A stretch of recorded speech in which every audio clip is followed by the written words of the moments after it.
Estamos vivendo num dos momentos mais solenes da história deste mundo, e dadas as coisas que têm ocorrido na nossa sociedade global, faz-se mister apresentarmos alguns temas relacionados com essas questões que estão surgindo no nosso mundo. Nós estamos presenciando aí acontecimentos no mundo financeiro, crises ambientais, dificuldades no mundo político, e tudo isso tem uma íntima relação com a questão da religiosidade. Na verdade, todas estas coisas elas estão convergindo para um só ponto, a questão da religião.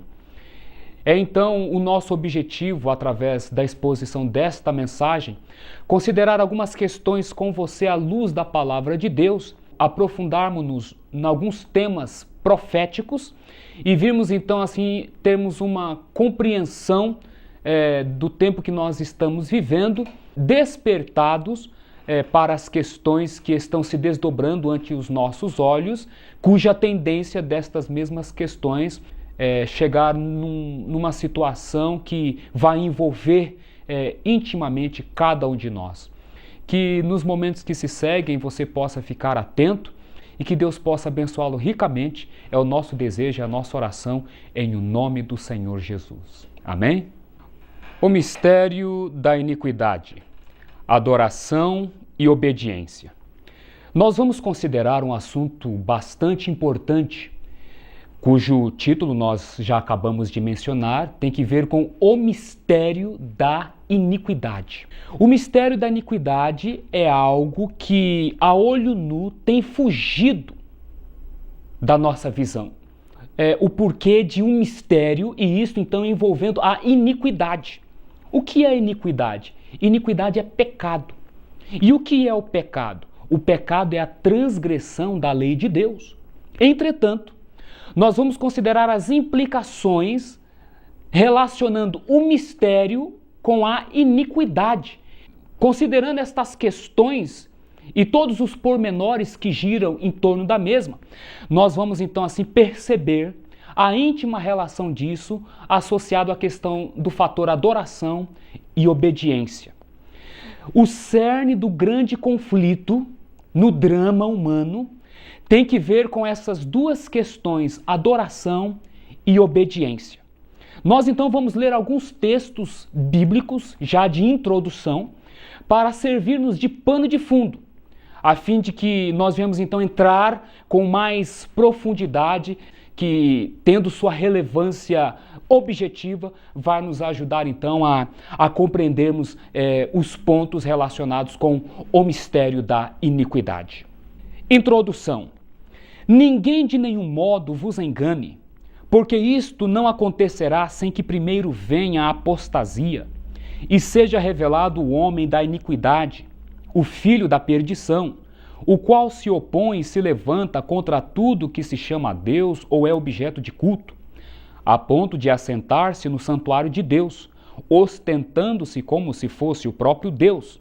Com efeito, o mistério da iniquidade já opera, segundo Tessalonicenses, capítulo 2, versos 3 ao 7. Nós temos aqui então uma exortação do apóstolo Paulo, escrevendo ali à igreja de Tessalônica, dizendo-lhes que, com respeito às suas expectativas voltadas com o advento de Jesus Cristo, ele vem afirmando que essas coisas não será assim, que eles não caiam no engano de ninguém, porque primeiro vai ter de vir a apostasia no seio da cristandade. Com esta apostasia será manifestado ou seria manifestado o homem do pecado ou da iniquidade, o filho da perdição, aquele que haveria de se levantar contra tudo que se chama Deus ou se adora ou é objeto de culto, e este haveria de assentar-se no trono de Deus, ostentando-se como se fosse o próprio Deus. Então ele vai concluir dizendo que, com efeito, o mistério da iniquidade já opera. Ora, o que é que Paulo está querendo nos dizer aqui? É exatamente as questões relacionadas com respeito a este mistério por incrível que pareça, haveria de ter lugar não em qualquer outro ambiente que não a cristandade, mas exatamente dentro da cristandade. Refletindo sobre estas questões, chegamos à conclusão de que é óbvio que seria uma estratégia de engano suprema o inimigo de nossas almas usar o próprio cristianismo para combater o cristianismo. Não seria uma estratégia estupenda? Paulo, então, afirmou que já nos seus dias estava em processo estes estratagemas, mas havia algo que ainda estava no meio.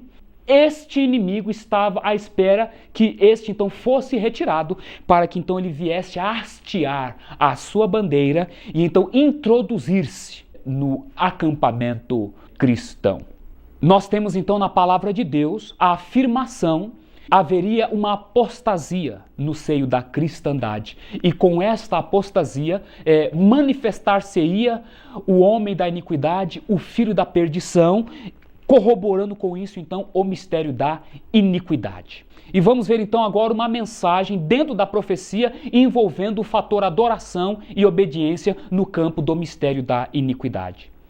E o seguiu o terceiro anjo, dizendo com grande voz: se alguém adora a besta e a sua imagem, e receber o sinal na testa ou na mão, também o tal beberá do vinho da ira de Deus, que se deitou não misturado no cálice da sua ira, e será atormentado com fogo e enxofre diante dos santos anjos e diante do Cordeiro. Os que adoram a besta e a sua imagem, e aquele que receber o sinal do seu nome.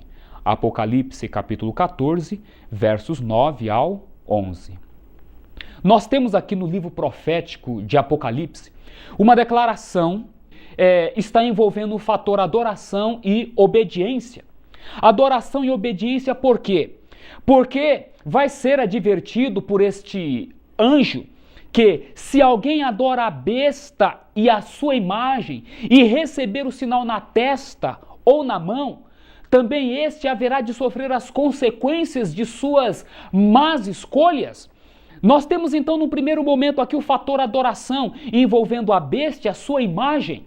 E nós temos então um segundo momento envolvendo a recepção do sinal da besta na mão ou na testa. Então nós temos dois fatores aqui. Nós temos o fator adoração e nós temos o fator obediência. E o interessante, nós vamos ver aqui que aqueles que adoram a besta e a sua imagem, aqueles que recebem o sinal do seu nome, vão sofrer assim consequências drásticas, terríveis.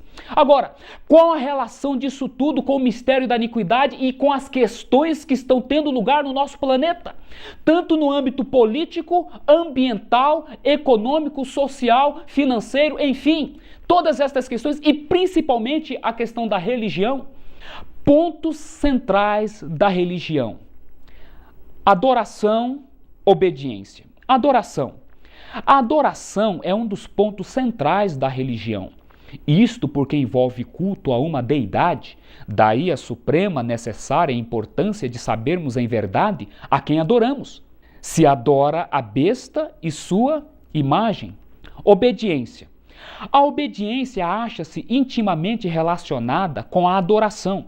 Isto porque envolve a submissão do adorador à vontade daquele a quem adora.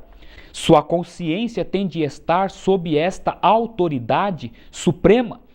Nós temos aqui então os dois pontos centrais da religião. Nós temos várias religiões no nosso planeta. Nós temos o cristianismo, o judaísmo, o hinduísmo, o shintoísmo, enfim, o confucionismo, o islamismo. São várias religiões, todas professando deterem o caminho que levam a Deus. Entretanto, é mistério nós considerarmos as questões que se tratam dos aspectos envolvendo este caminho. Um outro fator também jaz na questão dentro do próprio cristianismo. O cristianismo é uma religião e como religião ele vai se subdividir em várias denominações e nós temos então os batistas, os metodistas, os presbiterianos, os adventistas, os pentecostais, enfim, é uma infinidade. Professando também deterem a exata interpretação da palavra de Deus. No entanto, é necessário que nós venhamos pegar a nossa Bíblia, abrir esta Bíblia e por nós mesmos examinarmos as questões em discussão e certificarmos-nos de que, de fato, o que é a verdade, ou de fato o que é a verdade. Nós acabamos de mencionar aqui os dois pontos centrais da religião, que tem que ver com adoração e obediência. O fator adoração é um dos pontos centrais, por quê? Porque envolve a deidade a que se adora. Você sabe a quem você adora? Já se perguntou a quem você está dirigindo as suas mais íntimas afeições, os seus mais profundos sentimentos? Isso é importante porque eu preciso saber a quem é que eu estou invocando. Um outro aspecto é a obediência. Uma vez que eu decido sujeitar-me a uma deidade, é óbvio que o quê? Eu vou me colocar na posição de servo. E um servo é aquele que obedece. Um servo é aquele que segue ordens a fim de agradar ao seu senhor. No entanto, são exatamente estes dois pontos que estão envolvendo uma importante mensagem para os dias da nossa atualidade. Por quê? Ela vai envolver o fator adoração, se alguém adora a besta e a sua imagem, e ela vai envolver o fator obediência, se receber o sinal na testa ou na mão, como indicação de submissão a esta deidade. Nós temos então aqui os dois pontos centrais da religião. É bom nós memorizarmos bem estas questões, adoração e obediência, porque é em torno disso que nós vamos desvendar o mistério da iniquidade. A besta e a sua imagem. E adoraram o dragão, que deu à besta o seu poder, e adoraram a besta, dizendo: quem é semelhante à besta? Quem poderá batalhar contra ela? Apocalipse, capítulo 13, verso 4.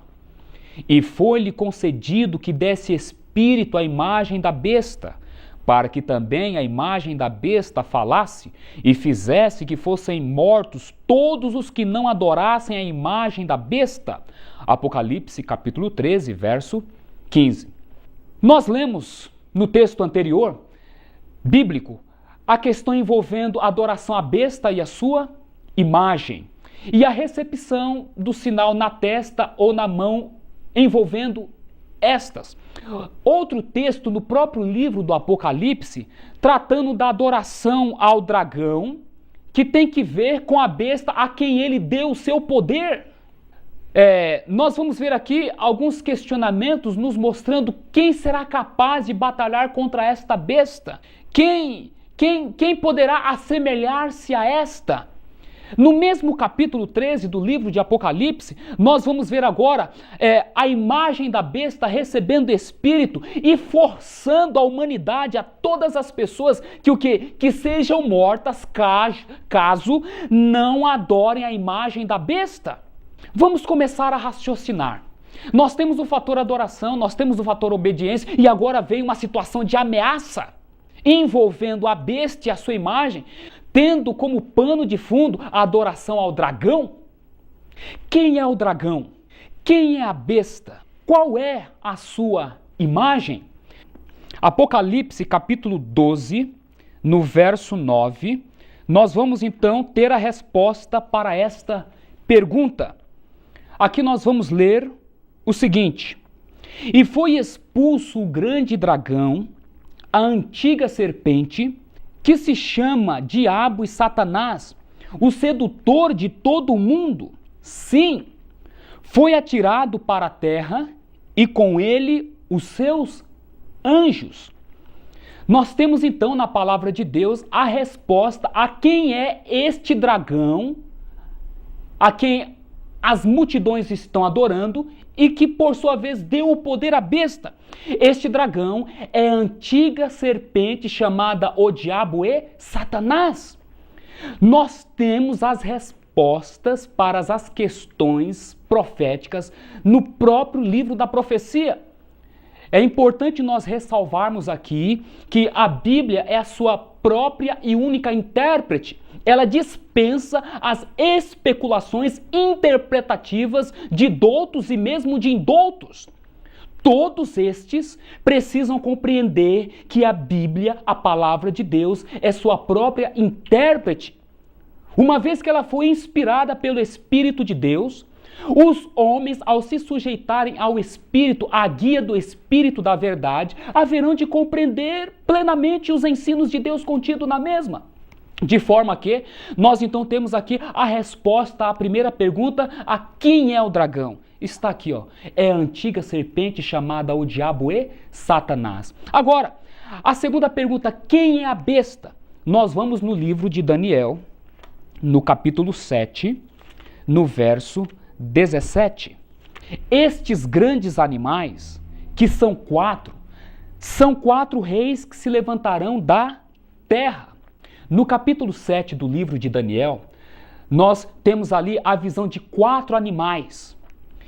E o interessante, ao mesmo tempo que Daniel recebe as visões com respeito a estes 4 animais, ele também vai receber as explicações, dando a ele entender o que significa isso. Ou seja, o próprio anjo que trouxe a ele a revelação vai também dar-lhe a interpretação. De forma que nós vamos passar a entender que os animais que aparecem ali são, na verdade, reinos. Em outras palavras, nós vamos passar a entender que animal que é o mesmo que besta é rei ou reinos. Então nós temos aqui a resposta à segunda pergunta: quem é a besta? É um poder, é um rei ou reino. Qual é a sua imagem? Voltando no livro de Apocalipse, no capítulo 13, no verso 12, nós vamos então agora encontrar a resposta. Exerce toda a autoridade da primeira besta na sua presença. Faz com que a terra e os seus habitantes adorem a primeira besta, cuja ferida mortal fora curada. Ou seja, o que é a imagem da besta? Para nós entendermos o que é a imagem da besta, é necessário nós compreendermos o que é a besta. A besta é um poder que se firma sobre 2 bases: base política e base religiosa. Foi o que aconteceu com a cristandade no século IV, quando o Império Romano adentrou o cristianismo, juntando poder civil com poder religioso.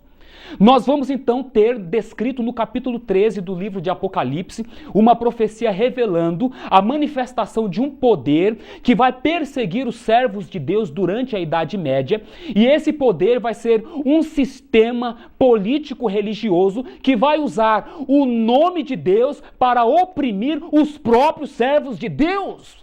Não é segredo para nenhum de nós, eu quero acreditar, especialmente os cristãos, os estudiosos, os homens entendidos da história humana, que o quê? Durante a Idade Média houve um poder, houve um rei, um reino que prevaleceu-se de suas prerrogativas religiosas e civis e oprimiu a sociedade, estancando mesmo o desenvolvimento secular desta. É por isso que no ano de 1798, sob a ordem de Napoleão Bonaparte, o seu general Berthier vai aprisionar o pontífice deste sistema político-religioso e vai fazer com que ele sofra uma ferida. É por isso que agora, com respeito à segunda besta, esse poder vai fazer com que o quê? Seja feita uma imagem a essa besta, aquela cuja ferida mortal fora curada. O que isso quer nos dizer? Isso quer nos dizer que vai haver uma imagem da besta, ou seja, vai ter lugar um novo sistema político-religioso que vai forçar a consciência dos indivíduos. Ou seja, aquilo que foi no passado vai ter lugar no presente. E isso está descrito no capítulo 13 do livro de Apocalipse. A besta e sua imagem, dentro da interpretação profética, considerando todos os pontos em torno do mesmo, o poder político, civil do presente é os Estados Unidos da América. E o interessante, no capítulo 13 do livro de Apocalipse, nós vamos ver aqui alguns detalhes que vão nos chamar a atenção. Com respeito ao poder civil, nós vamos ver nos versos 11 em diante o seguinte: vi ainda outra besta emergir da terra. Possuía 2 chifres, parecendo cordeiro, mas falava como dragão. Você conhece alguma nação que outrora teve fala de cordeiro e ultimamente está a falar como dragão, impondo suas sanções, lançando bomba nos 4 cantos da terra com respeito àqueles que não se sujeitam à sua política. Aqui está dizendo que essa besta que emerge da terra, ela possui 2 chifres. O que representa estes 2 chifres? É uma nação que está fundamentada sobre o princípio de liberdade civil e liberdade religiosa. No entanto, esta situação ela vai mudar. Por quê? Porque ela vai começar a fazer concessões a um outro poder que é a primeira besta que está no verso 1 do capítulo 13, que nos diz o seguinte: vi emergir do mar uma besta que tinha 10 chifres e 7 cabeças, e sobre os chifres 10 diademas, e sobre as cabeças nomes de blasfêmia. Interessante. Ao passo que a segunda besta sobe da terra, a primeira sobe do mar. Dentro da profecia, no capítulo 17 do livro de Apocalipse, nós vamos ver que mar representa povos, nações, línguas. No verso 15 do capítulo 17, isso significa que esta besta que emerge do mar, este poder, ele emerge no meio de pessoas. Já a besta que emerge da terra, ela emerge num cenário praticamente desabitado, como foi o caso da nação americana, quando que, fugindo da opressão no velho mundo, se estabeleceu na América do Norte, criando ali uma nação fundamentada nos princípios da liberdade civil e religiosa. Por isso que, como cordeiro, fundamentado em princípios cristãos, mas que mais tarde, por conta de situações externas, situações econômica, política, social, ambiental e por aí vai se fazer uma parceria com os sistemas religiosos, vai haver um clamor com respeito à solução para os problemas emergentes, e então quando nós vamos ver entrar em lugar a imagem da besta, porque a imagem da besta será uma repetição do que foi a primeira. Vai haver uma união do Estado com a religião. O princípio da Constituição americana, que separa Estado e religião, vai ser lançado por terra, porque a própria nação protestante vai clamar para que o Estado imponha as suas crenças, as suas leis, as suas reivindicações, então conculcando as questões de consciência individual. Que nós temos no poder civil os Estados Unidos da América e no poder religioso o Vaticano de Roma. Porque no final, este vai ter que fazer uma imagem à besta para que as pessoas adorem não a imagem, mas adorem a besta. Ou seja, a nação americana vai juntar novamente o quê? O princípio de que o Estado e a religião devem dirigir o seu povo, e com isso as demais outras nações vão seguir o seu exemplo, e o quê? Nisso vem agora por detrás o outro poder anterior, o poder vaticano, vai exercer a supremacia como um líder religioso mundial, tendo o apoio político, bélico, militar dos Estados Unidos da América. É de se espantar? Sim, é de se espantar, mas é um fato, é uma realidade. A obra do anticristo, o Pai e o Filho. Quem é mentiroso senão aquele que nega que Jesus é o Cristo? É o anticristo esse mesmo que nega o Pai e o Filho. 1 João capítulo 2, verso 22. A carne de Cristo. Todo espírito que não confessa que Jesus Cristo veio em carne não é de Deus. Mas este é o espírito do anticristo. 1 João capítulo 4, verso 3. Agora, qual que é a relação disso tudo com o anticristo? É aqui então que o mistério da iniquidade começa a tornar-se descoberto.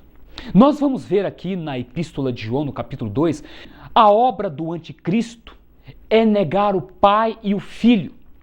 E o Pai e o Filho envolve o fator adoração, porque ambos são divindades. Do outro lado, no mesmo livro de João, o mesmo escritor do livro do Apocalipse, ele vai dizer que todo espírito que não confessa que Cristo veio em carne, este é o espírito do anticristo. O anticristo também negando que ele não veio em carne. E isso está associado agora à questão da obediência. Aceitar a teologia protestante e católica de que Cristo não veio em carne é subentender que Cristo venceu pelo meio através do qual eu não posso vencer. Vencer o quê? O pecado, a iniquidade? Eu estou atribuindo a Cristo uma carne, eu estou atribuindo a Cristo uma experiência humana que não a minha. Eu estou colocando Cristo para distante de auxiliar-me nas minhas lutas contra o mal. E isso envolve o fator obediência, porque essa teologia sorrateiramente vai levar eu a subentender que o quê? Eu não posso viver a vida de obediência que Cristo viveu, porque ele viveu numa carne diferente da minha, logo ele teve uma vantagem que eu não tenho. É aqui então que nós passamos a perceber as implicações da adoração e da obediência, envolvendo o mistério da iniquidade e sua relação com a terceira mensagem angélica e a obra do anticristo. Onde começou esta obra de engano do anticristo? Para nós entendermos o que está acontecendo no presente, nós precisamos voltar às origens. E sabe, não estou dizendo aqui de voltar às origens no que tange aos nossos antepassados. Eu estou dizendo de voltar às origens mesmo no aspecto transcendental da situação. Foge aos limites da esfera humana, da esfera terrena. Nós vamos subir além das realidades visíveis. Por quê? Porque quando nós compreendermos o que nós estamos vivenciando, é uma trama tão bem elaborada que de certa forma tem fugido aos nossos olhos. Nós vamos perceber que as coisas são de âmbito espiritual e somente numa ótica espiritual é que nós vamos então passar a entender o que está acontecendo. Supremacia e adoração. Como caíste desde o céu, ó Lúcifer, filho da alva, e tu dizias no teu coração: eu subirei ao céu, acima das estrelas de Deus exaltarei o meu trono, e no monte da congregação me assentarei. Subirei sobre as alturas das nuvens, e serei semelhante ao Altíssimo, e contudo levado serás ao inferno, ao mais profundo do abismo. Isaías capítulo 14, versos 12 ao 15. Nós temos aqui uma reveladora declaração bíblica dizendo-nos da queda de Lúcifer. Como caíste desde o céu, ó Lúcifer? E qual foi a causa da queda de Lúcifer? A própria exaltação, o desejo de supremacia, o desejo de ser adorado. Ele disse que o quê? Que seria semelhante ao Altíssimo, e aqui está se referindo a Deus o Pai, Jeová ou Javé, o Eterno. É que Lúcifer, um anjo criado perfeito, ocupando uma posição de destaque no cenário celestial, começou a cobiçar uma posição que não lhe pertencia. Aquilo que até então era tudo maravilha, beleza nos céus, nos limites da eternidade, começou agora por conta de sentimentos de inveja, sentimentos estranhos, contrários aos princípios celestial, começou a ter lugar no coração deste anjo de elevada posição. No entanto, não se contentando com a sua posição, este quer entrar nos conselhos do Pai e do Filho, ou seja, de Javé, Jeová e seu Filho Jesus Cristo. E é então quando o problema começa, porque vai ter uma crise no céu, vai ter uma dificuldade ali. É que ali então nós temos início a este mistério. No capítulo 12 do livro de Apocalipse, nós vamos ver o que foi que aconteceu. Qual foi o resultado desta cobiça de Lúcifer? Transgressão da lei de Deus? O que foi que ela resultou? Capítulo 12 do livro de Apocalipse, nos versos 7 e 8, vai nos dizer o seguinte: houve peleja no céu. Miguel e os seus anjos pelejaram contra o dragão. Também pelejaram o dragão e os seus anjos. Todavia, não prevaleceram, nem mais se achou seu lugar nos céus. Ou seja, a Bíblia está nos dizendo que por conta deste desejo ilícito de Lúcifer, houve uma guerra no céu. Miguel, o filho de Deus, o arcanjo Miguel, batalhou contra o dragão.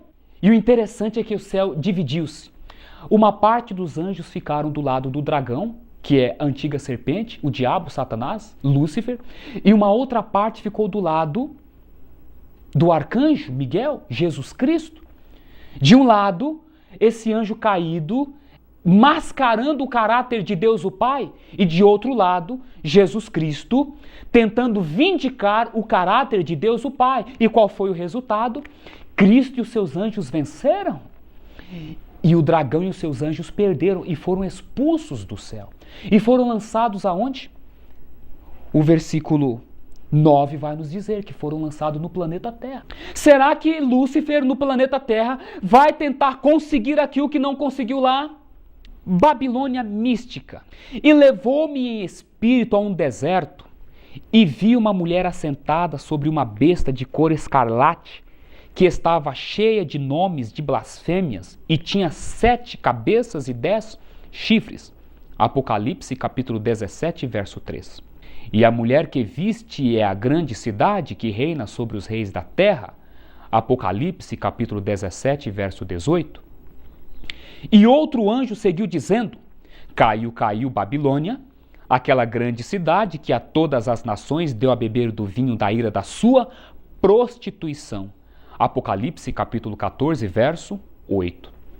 Vamos então agora aqui entrarmos em alguns termos envolvendo o fator adoração e obediência na tentativa de Lúcifer de tentar conseguir na terra o que ele não conseguiu no céu. Nós temos aqui a Babilônia mística.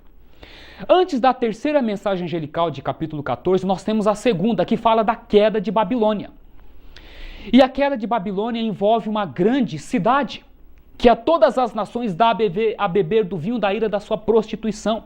No capítulo 17, nós vamos ver uma mulher assentada sobre uma besta. Esta mulher é uma igreja. Nós vamos ter 2 mulheres no livro do Apocalipse. Uma mulher pura e uma mulher impura, prostituta. E mulher na palavra de Deus representa a igreja. Uma igreja que é fiel a Cristo e uma igreja que é infiel a Cristo. Esta mulher que está sentada na besta, que representa poder, é uma igreja infiel, uma prostituta. E o interessante, esta besta tem 7 cabeças e 10 chifres. O que significa isso? Vocês vão observar que no capítulo 12 de Apocalipse vai aparecer esta mesma besta, com alguns detalhes.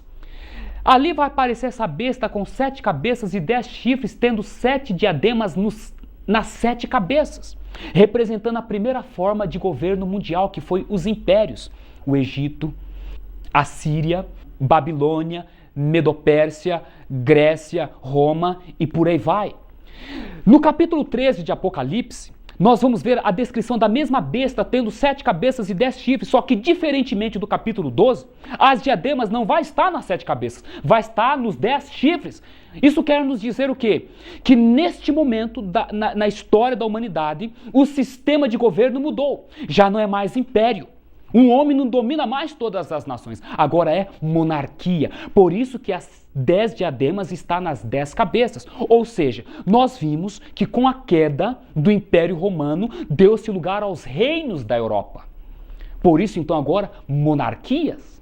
E o interessante, aqui no capítulo 17 de Apocalipse, nós não vemos diademas nem nas cabeças e nem nos chifres.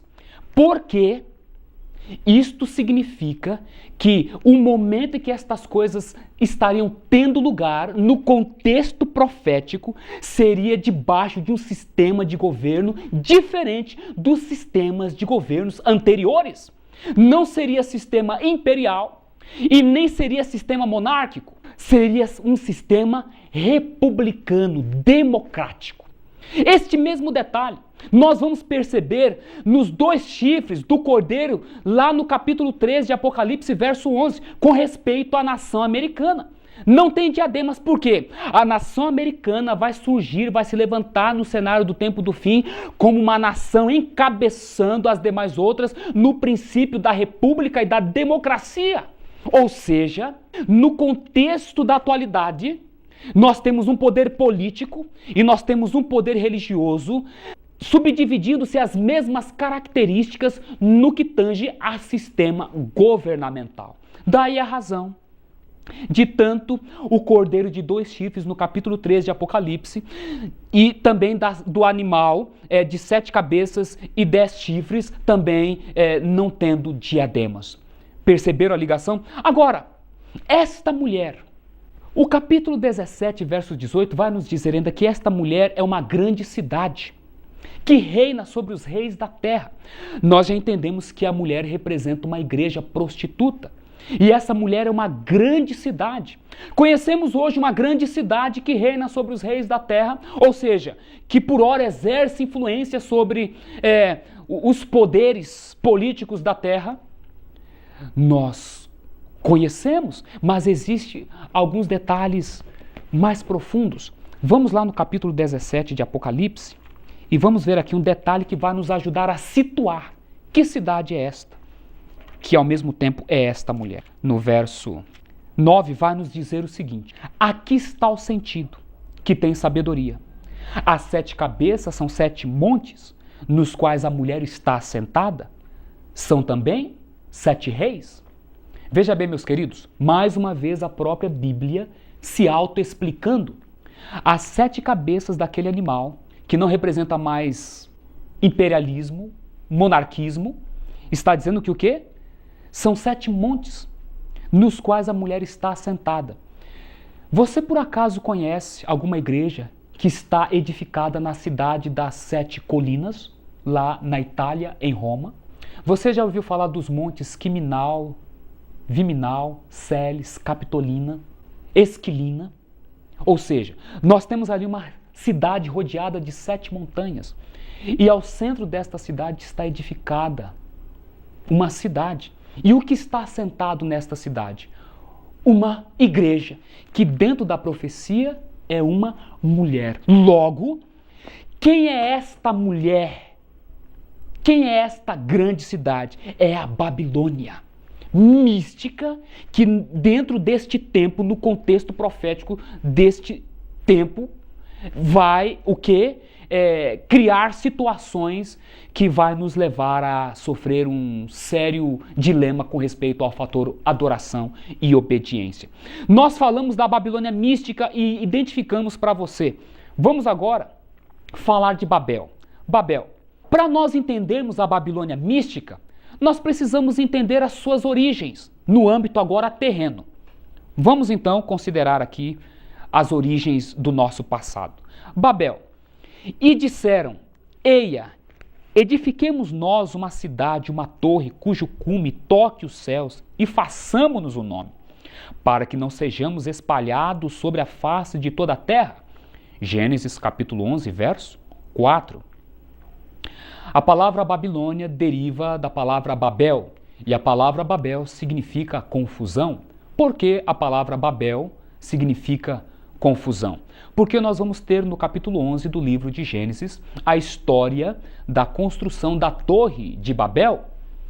O que foi a construção da Torre de Babel? Foi o resultado de um esforço humano, do egocentrismo, do humanismo, em colocar-se como autossuficiente em meio às adversidades humanas.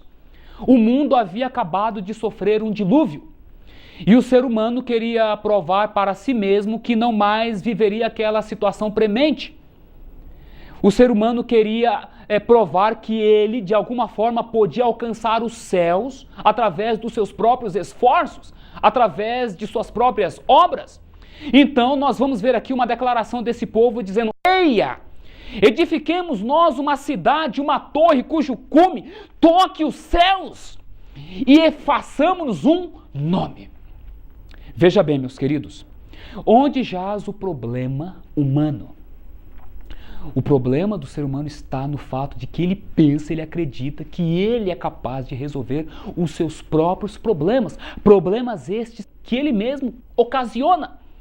E isso é em desafio à intervenção divina, porque Deus, para poupá-los, havia provido meio de escape, e isso foi na arca de Noé. No entanto, eles, mostrando o seu descrédito, a sua incredulidade com respeito à providência divina, vai buscar as suas formas, os seus meios de lidar com suas situações aqui no planeta Terra.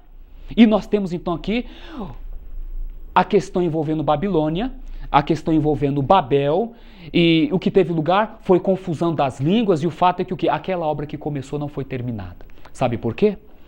Porque os esforços humanos desassociados do poder de Deus sempre fracassam. Mas o tempo vai passar. Nós vimos o que ocorreu ali na experiência de Babilônia. E quem estava por detrás?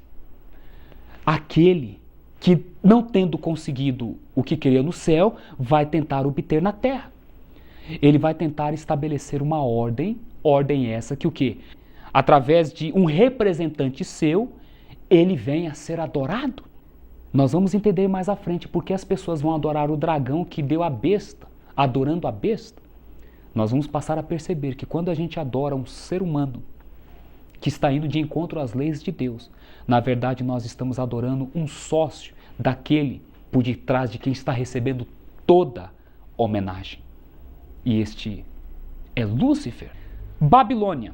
Falou o rei e disse: não é esta a grande Babilônia que eu edifiquei para a casa real, com a força do meu poder e para a glória da minha magnificência? Daniel, capítulo 4, verso 30. Os séculos se passaram, mas os inimigos de Deus nunca desistem. E ali naquela mesma situação, naquele mesmo lugar, nós temos agora o Império da Babilônia, e na pessoa de Nabucodonosor, ele vai edificar um grande império, vai construir uma gigantesca cidade, e ele vai dizer que ele fez aquilo para o quê? Para a glória de Deus? Não, para a sua própria glória. Quem é que está por detrás de Nabucodonosor, buscando obter aquilo que não conseguiu no céu? Aquele anjo caído, que vai estar o que? Por detrás dos bastidores, inspirando homens carnais a que leve a efeito os seus planos, que o inimigo de Deus não consegue no céu. Ele vai agora tentar, através de instrumentos que, se sujeitando ao seu serviço, vai se dispor a trabalhar, mesmo que inconscientemente, a fim de que no fim ele venha a ser exaltado. Vamos então agora considerar algumas questões envolvendo Babilônia. Nós vimos aí que a Babilônia mística tem a sua raiz na Babilônia do passado, que um pouco mais atrás vai ter o seu início, o seu fundamento em Babel. E o objetivo final é obter o quê? Adoração e obediência. Porque estes poderes, nas suas épocas, alegavam que o quê? Que todos deviam se sujeitar a eles. Nós, meditando no capítulo 3 de Daniel, nós vamos ver ali uma situação em que Nabucodonosor forçou a adoração e obediência. Mas houve um grupo ali de fiéis, que, discernindo os estratagemas do inimigo, dispôs-se a obedecer unicamente à lei de Deus, adorando unicamente o Deus do céu. Deidade babilônica. Na Babilônia nós temos que era um princípio essencial do sistema babilônico que o Sol, ou Baal, Deus da natureza, era o seu único Deus. The Two Babylons, página 96. Ainda no mesmo livro, o conceito da trindade provém do paganismo que se iniciou na Suméria, Babilônia, logo após o dilúvio. O único Deus dos babilônios eram 3 pessoas, e para simbolizar a trindade, eles empregavam um triângulo equilátero, assim como usa a Igreja Católica até hoje. Outras nações adotaram a trindade, tal como a Índia, Fenícia, Pérsia e Egito. No Egito, a trindade pagã era Ísis, Horus e Sebe, reverendo Alexandre Hislop. Nós temos aqui a declaração do livro As Duas Babilônias, escrito pelo Alexandre Hislop, e ele vem aqui comentando sobre a religião de Babilônia, que teve sua origem em Babel. E essa religião implicava na adoração a Baal, ou Sol. E a adoração a Baal, ao Sol, tinha que ver com uma trindade. E eles usavam um triângulo equilátero, ou seja, um triângulo de 3 partes iguais para simbolizar a sua trindade. E vem nos dizendo neste livro, através de um erudito historiador, que as demais outras nações foram adotando também esta deidade. É lógico que recebendo nomes diferentes, mas o fato é que no cenário de Babilônia, cujas origens foi ali em Babel, nós vamos ter o quê? O fator religião predominando. E a deidade a que vai se adorar e se obedecer é Baal. E Baal vai envolver algumas questões com respeito ao mistério da iniquidade. Símbolo pagão. Nós temos aqui o triângulo equilátero de 60 graus, cada adjacência. Baal é o deus trino, que é o mesmo que o sol, ou o deus único dos babilônios. E o interessante, nós temos nas extremidades deste triângulo 60 graus. Qual é a relação disso para com a Babilônia mística? Nós vamos ver mais adiante que o Deus dos babilônios, na história das origens, era o único Deus que na verdade era um Deus trino, identificado por uma trindade. Nimrod casou-se com Semíramis e estabeleceu um falso sistema de adoração em oposição ao de Deus. Ele morre deixando sua esposa grávida, dando essa à luz a Tamuz. Segundo ela, Nimrod foi para o sol. Assim, começa a adoração trinitária. Nós temos aqui que Nimrod foi o fundador da cidade de Babel. Foi ele o idealizador da construção da torre, que mais tarde ele morre. E fica sua esposa Semíramis, que, estando grávida, vai dar à luz a Tamuz. O tempo se passa e ambos morrem. Mas antes disso, Semíramis começa a ensinar que Nimrod foi para o sol. E o povo agora começa a se voltar para o sol a fim de o quê? De dirigir a ele os seus sentimentos de afeição, de respeito por conta dos feitos deles em relação a este povo. E então ele começa a adoração ao sol, ou seja, a adoração a Baal, ao Deus único dos babilônicos, que na verdade vai se tornar em três, porque ao morrer Semíramis e Tamuz, vão crer-se que estes mesmos também foram para o sol. Então nós vamos ter ali Baal, o Deus único, o Deus sol dos pagãos, que na verdade implica o quê? Em três pessoas, Nimrod, Semíramis e Tamuz. Nós vimos Hislop, no livro As Duas Babilônias, dizendo que as outras nações vão transportar esta divindade, esta deidade dos babilônicos para as suas terras. Então nós vamos ter aqui as trindades pagãs. Na Babilônia, como nós já vimos, nós vamos ter Nimrod, Semíramis e Tamuz. No Egito, nós vamos ter Osíris, Horus e Ísis. Na Grécia, nós vamos ter Zeus, Apolo e Atenas. Na Índia, nós vamos ter Brahma, Vishnu e Baal. E em Roma, nós vamos ter Júpiter, Marte e Vênus.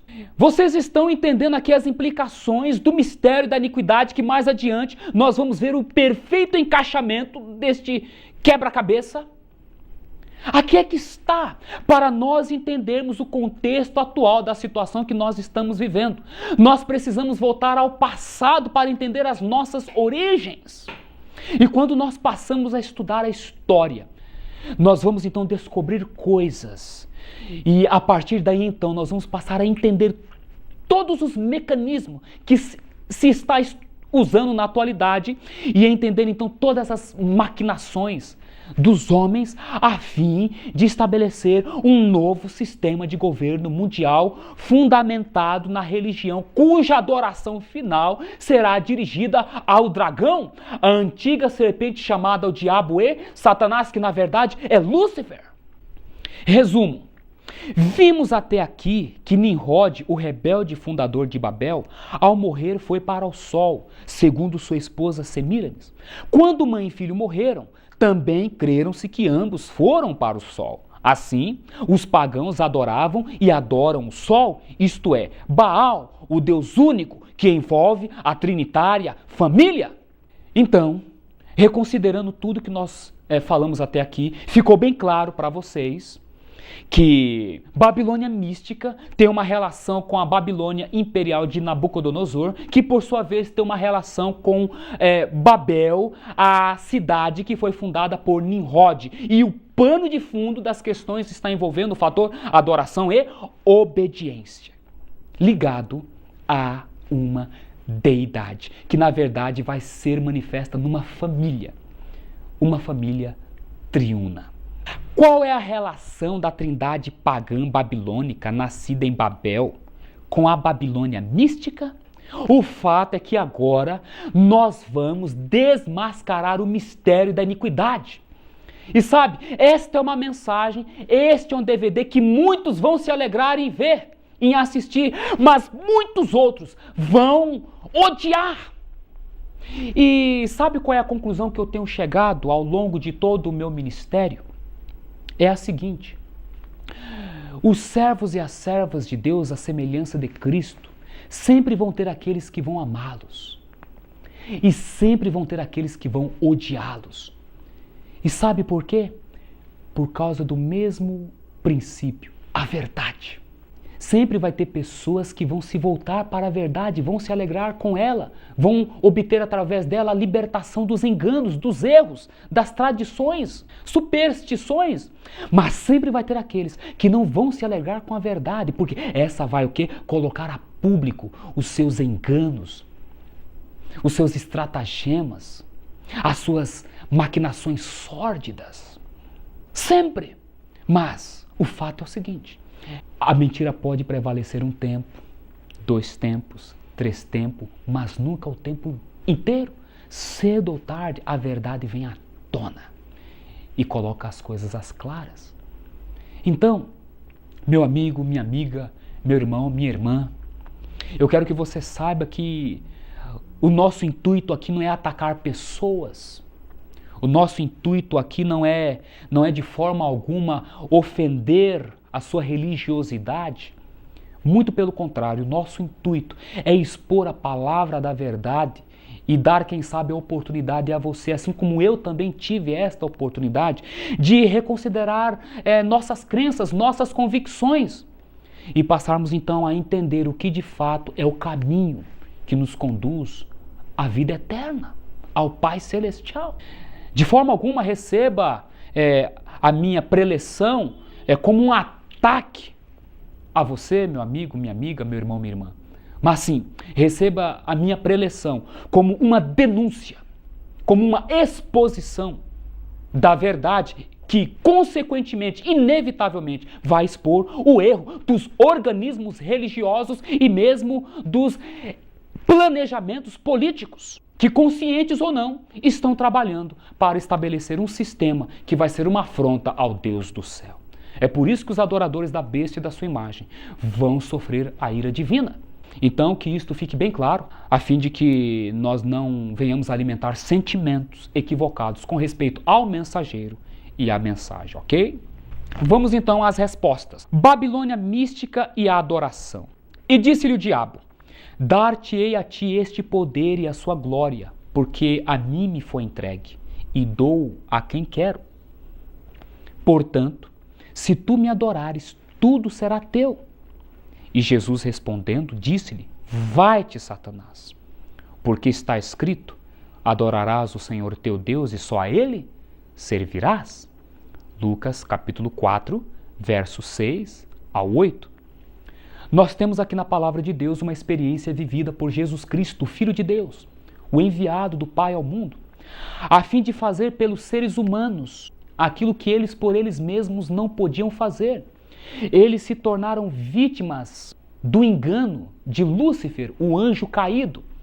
E Cristo então consente em descer à terra 4.000 anos depois da queda do homem, a fim de redimi-los de seu pecado e do engano de Satanás. E o interessante, Lúcifer viu nisto uma forma, um meio de tentar obter do Filho de Deus aqui na terra o que ele não havia conseguido no céu. E olha a tamanha ousadia. Ele vai se dirigir a Jesus e vai dizer o quê? Olha, você está vendo tudo isso daqui? É meu. Me foi entregue, me foi dado. Adão perdeu para mim. E sabe, eu dou a quem eu quero. Se você me adorar, Jesus Cristo, Filho de Deus. O próprio Satanás sabe que Jesus é Filho de Deus. Na primeira tentação ele disse isso. Ele sabe, ele conhece Jesus, ele esteve lá no céu. O fato é o seguinte, ele disse, olha, se você me adorar, eu te dou tudo isso. O que é que Lúcifer queria? Ser adorado. Mas o que foi que Jesus respondeu? Vai-te, Satanás, porque está escrito, adorarás o Senhor teu Deus e só a Ele servirás ou darás culto. E assim então Satanás foi fracassado no seu plano de receber adoração aqui na terra por parte do Filho de Deus. Só que a questão parou aí? Não. Vamos ler o outro texto. E adoraram o dragão, que quer dizer o diabo e Satanás, que deu à besta, que é o poder religioso e civil, o seu poder. E adoraram a todos os que habitam sobre a terra, esses cujos nomes não estão escritos no livro da vida do Cordeiro, que foi morto desde a fundação do mundo. Apocalipse capítulo 13, versos 4 e 8. Vejam bem, meus queridos, o que Satanás não conseguiu no céu, o que ele não conseguiu com Cristo, ele vai tentar agora conseguir no último ato do drama da experiência humana, ser adorado. As Escrituras dizem que o quê? Que os homens, a humanidade, as mulheres, o mundo vai adorar o dragão, que deu o quê? A besta o seu poder. Por que ele deu? Porque é dele. Ele acredita que é dele. Ele disse para Jesus, olha, é meu e eu dou a quem eu quero. Ora, a quem ele dá? A quem se prostra perante ele. Tem muita gente aí trocando o céu por uma bagatela de prazeres, de bens, de posições seculares. Tem muita gente se ajoelhando e adorando o dragão e não está se dando conta. Sabiam disso? Tem muita gente por causa de móveis, imóveis e automóveis se prostrando perante esse dragão e adorando. Estão entendendo, gente? E aqui nós temos uma situação que muitos, para o que não perder o que comer, o que vestir e onde residir, vão adorar esse dragão. Por conta da ameaça que ele, através deste poder a quem ele deu autoridade, vai se fazer sentir na humanidade. Nós vamos ter um sistema de ordens que vai conculcar os direitos da liberdade religiosa, que vai conculcar os direitos da liberdade de consciência. E muitas pessoas vão trocar a sua salvação, a sua liberdade, por um prato de lentilhas, feito Esaú. Isto é uma realidade. Por isso que a terceira mensagem angélica nos chega com antecedência, nos colocando de sobreaviso com respeito aos estratagemas da besta e da sua imagem, do poder político e religioso. Esta é uma mensagem que, à semelhança de uma trombeta, deveria estar sendo tocada nos 4 cantos da terra, divertindo a humanidade. Mas aqueles sobre quem repousou esta responsabilidade, eu digo repousou porque eles traíram seu sagrado depósito. Não todos, mas em sua maioria traíram. Eles não estão fazendo isso. Mas a trombeta tem que ser tocada. A mensagem tem que ser dada. E Deus está levantando seus homens e suas mulheres, restaurando as veredas antigas, a verdadeira mensagem, não adulterada, não misturada com o vinho de Babilônia, que vocês agora estão passando a perceber o quão fermentado é este vinho. E quando eu digo fermento, eu me refiro a doutrinas espúrias, antibíblicas, que tem muitos organismos religiosos se submetendo a este poder, adorando a besta, esse sistema gigantesco de religião falsa. As pessoas estão adorando o dragão. Por isso que o cerne do grande conflito é adoração e obediência. A quem você está servindo? Você agora está começando a ser despertado com respeito a quem de fato você tem adorado? Você agora está sendo despertado com respeito à questão a quem de fato você está obedecendo, submetendo as suas mais íntimas afeições? Oxalá que isso esteja acontecendo, porque a questão que nós estamos tratando aqui é uma questão muito séria. Nós temos aqui um símbolo americano, e este símbolo envolve um triângulo equilátero. Ao lado nós temos um símbolo vaticano, e esse simbolismo tem que ver com a trindade defendida pela Igreja Católica. Qual a relação destes dois símbolos, um político e um religioso? Nós temos na nota de $1 americano este triângulo, ou esta pirâmide, né? E ali nós temos no topo da pirâmide o olho que tudo vê. E este olho é o olho de Lúcifer, porque é Lúcifer que está por detrás dos organismos políticos e religiosos, a fim de fazer com que a humanidade venha lhe prestar homenagem, em contraposição ao governo de Deus. E nós vamos ter aí algumas palavras em latim na nota de $1 circulando a pirâmide, que na verdade ali está inserido o programa, a estratégia do estabelecimento da nova ordem mundial. Nós vamos ver ali Anuit Coeptis Novus Ordo Seclorum. O que isso significa, traduzindo? Então nós temos aí, anunciando o nascimento da nova ordem mundial. Meus queridos, No momento em que a besta estava sofrendo uma ferida, 2 séculos atrás, uma nação estava emergindo. Satanás não sossega, ele não para. Quando ele viu que um dos seus braços, eu vou começar a atuar através deste outro. Na verdade, Deus estava levantando aquela nação, mas Satanás já vai se infiltrar lá. A fim o quê? De fazer com ela o que fez com o povo de Israel, o que fez com o cristianismo. Ele sempre se intromete. Ele sempre se intromete no arraial do povo de Deus. Que ali já estava ele colocando o seu dedinho através dos Illuminati, através dos senhores do mundo, planejando coisas lá na frente. Então, na nota de $1 nós temos o quê? O anúncio do estabelecimento da nova ordem mundial. E é um triângulo, uma pirâmide. Agora, nós vamos ter do outro lado a trindade sendo defendida pelo sistema religioso, que agora não é só o catolicismo, mas também o protestantismo americano. E ali está o que é a trindade? O Pai, o Filho, o Espírito Santo, como uma trindade divina. Seria coincidência essas questões? Será que é por acaso? Será que é sem mais, sem menos? Pirâmide, triângulo, o olho que tudo vê de Lúcifer, uma família, 3 pessoas, Babilônia e sua deidade. A enciclopédia americana diz: o trinitarianismo do 4º século foi um desvio do primitivo ensino cristão. Já o paganismo no nosso cristianismo declara: a origem da trindade é inteiramente pagã. E James Hastings, na Enciclopédia de Religião e Ética, escreveu: na religião indiana, por exemplo, temos o grupo trinitário de Brahma, Shiva e Vishnu. E na religião egípcia, com o grupo trinitário de Osíris, Ísis e Horus. Tampouco é apenas em religiões históricas que encontramos Deus sendo considerado como uma trindade. Nós temos então aqui Babilônia e sua deidade. A deidade de Babilônia é Baal, o Deus Sol, o Deus único, que na verdade são 3 pessoas, é uma família: Nimrod, Semiramis e Tamuz. Que na verdade, ao adorarem Baal, essa família triuna, a quem eles estão adorando? Lúcifer. Porque é Lúcifer que está por detrás desta doutrina pagã, falsa, inverídica, não verdadeira. Vamos agora ver Babilônia e o dia desta deidade.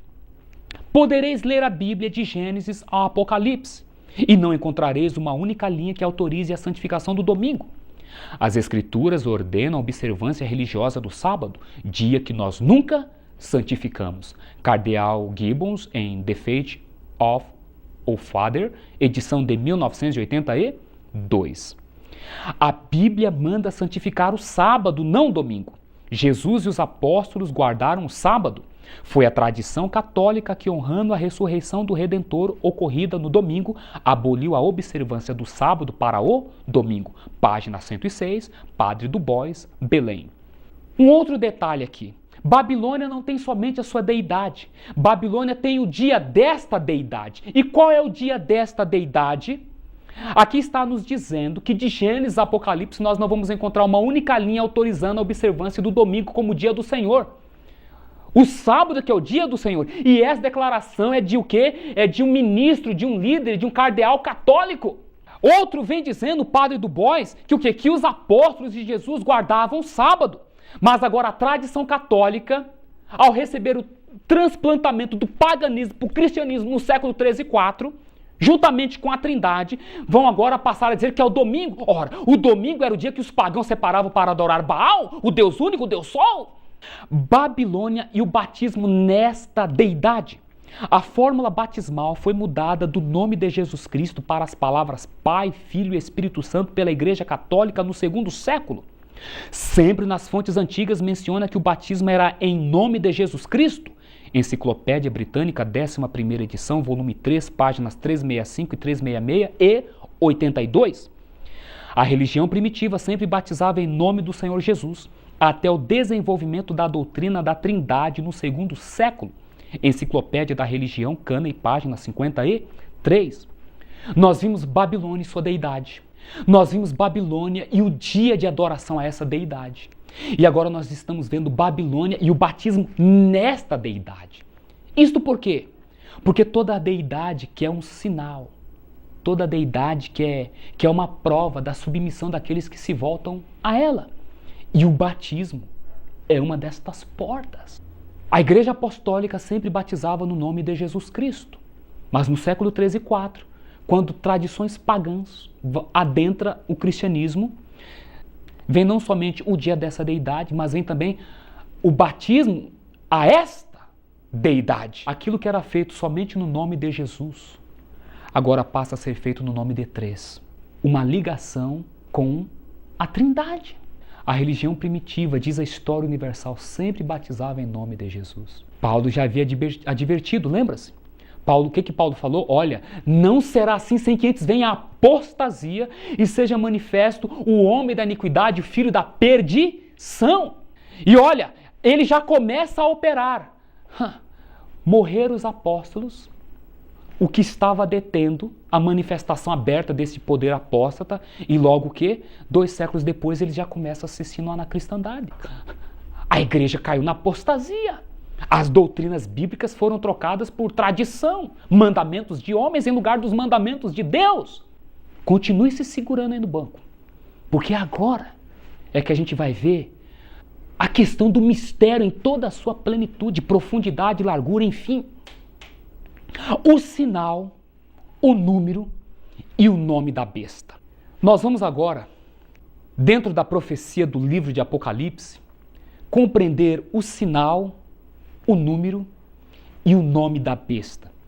Eu tenho absoluta certeza no meu coração, ao você compreender as questões envolvendo o sinal, o número e o nome, eu não quero duvidar. Você não vai mais continuar sendo a mesma pessoa professando a religião que você tem professado até aqui. Porque não será possível que depois da palavra de Deus brilhar com tanta clareza na sua mente, no seu entendimento, ainda assim, você continuar insistindo no caminho do engano. Isso demonstrar-se-á numa rebelião aberta e direta contra o Deus do céu. Característica dos filhos de Babilônia, daqueles que vão receber o sinal da besta e da sua imagem. Então, meu amigo, minha amiga, meu irmão, minha irmã, vamos a estas questões. E aqui então vai verificar que o mistério da iniquidade é algo sério, mas que de tão sério o nosso Deus se dispôs a esclarecer para nós as questões em torno do mesmo.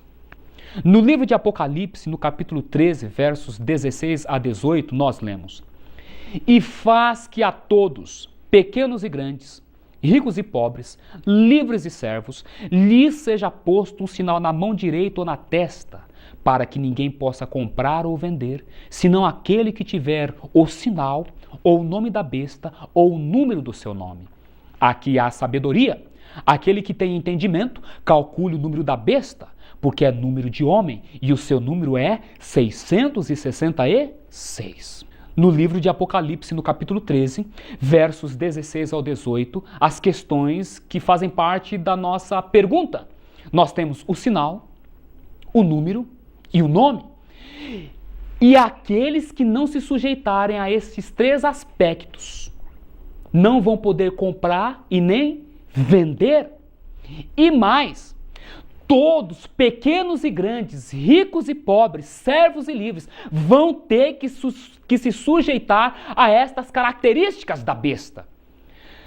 Se você que está me ouvindo é humilde, é pobre, se você que está me ouvindo é rico, é de muitas posses, se você que está me ouvindo é de posição simples na sociedade, ou se você que está me ouvindo é de uma posição de grande destaque na sociedade, você é um artista, você é um empresário, você é um político até mesmo, né? Ou até mesmo um líder religioso, não sei. Ninguém vai escapar. Livres e servos, se você é funcionário público ou não, se você é autônomo ou está ligado a uma empresa, se você pertence a algum organismo religioso ou não, todos, pequenos e grandes, ricos e pobres, livres e servos, todos, sem exceção, vão ter de se submeter a essas características que estarão relacionadas com o estabelecimento da NOM, a nova ordem mundial. Não vai poder comprar e nem vender. Não vai poder exercer o seu direito de cidadania. Não vai poder usufruir de sua liberdade de ir e vir. Por quê? A palavra de Deus está nos antecipando estes eventos, que já estão tendo lugar diante dos nossos olhos. Você está enxergando? É-nos dito que na sua testa estava escrito o nome, mistério, a grande Babilônia, a mãe das prostituições e abominações da terra. Apocalipse capítulo 17, verso 5. Nós temos aqui um outro texto envolvendo a testa, o mesmo que está em Apocalipse capítulo 14, verso 9. Os adoradores da besta vão receber um sinal na testa ou na mão. Parte do mistério já sendo aberto diante dos nossos olhos, porque vai nos dizer que esse mistério aqui é o nome. E vai envolver a grande Babilônia, a mãe das prostituições e abominações da terra. Revelando o mistério.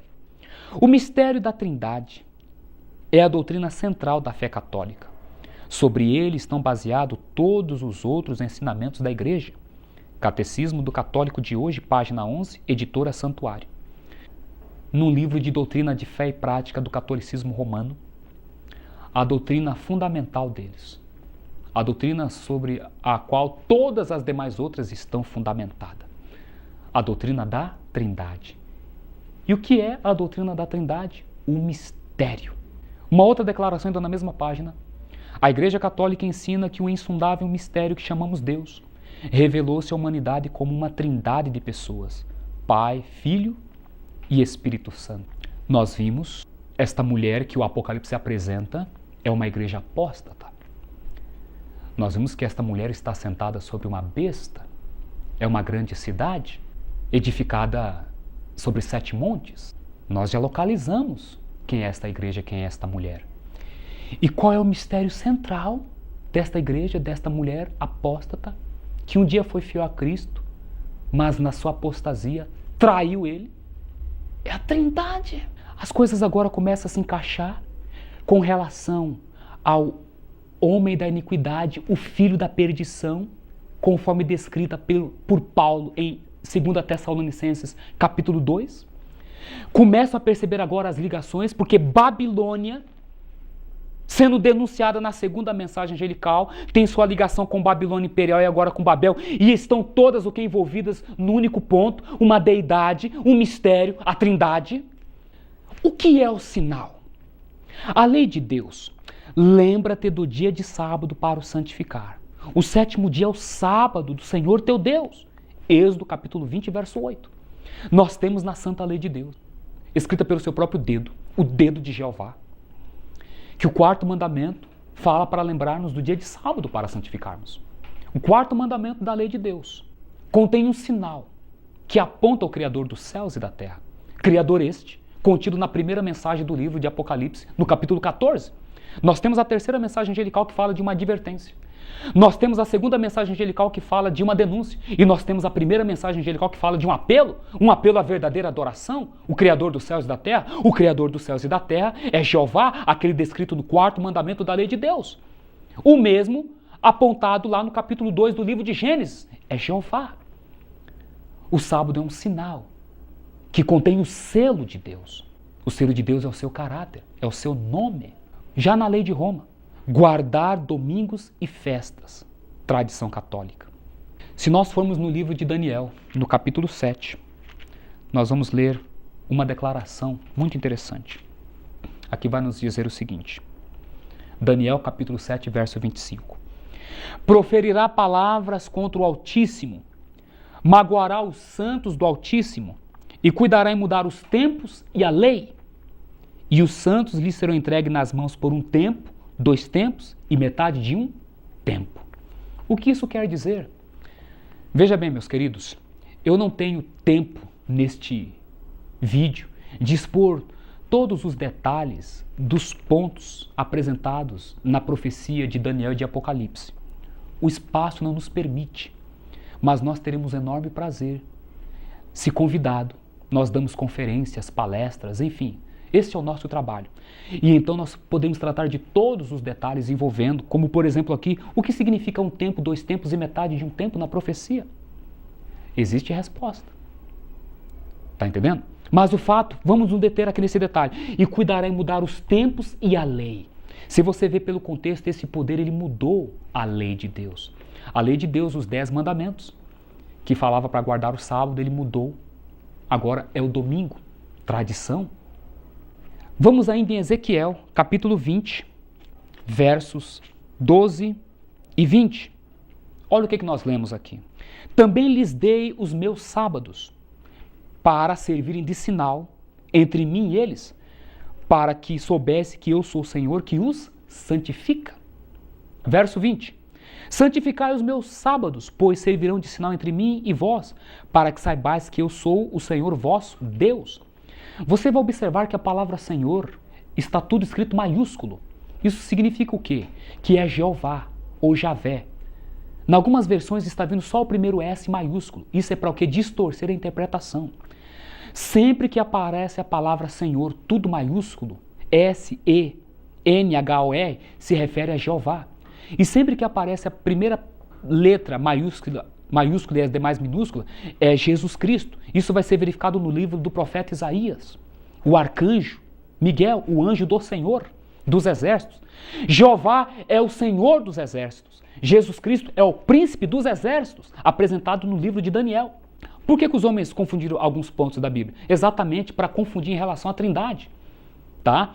Confundindo as personalidades do Pai e do Filho, que é a obra do anticristo, conforme nós já tratamos. Mas o fato é o seguinte, que o sábado é o sinal de Deus. Se o sábado é o sinal de Deus e é um dia, qual é o sinal da besta? Só pode ser outro dia. E esse dia tem que estar associado à deidade babilônica. E esse dia é o quê? Domingo, que a igreja trocou na Idade Média, deixando de lado o sábado de Cristo e dos apóstolos em favor do domingo dos pagãos. E quer ver a coisa mais profunda aqui? Olha o que nós vamos ler. Ó. O domingo em inglês é Sunday, onde traduzido lemos dia do sol. Impressionante!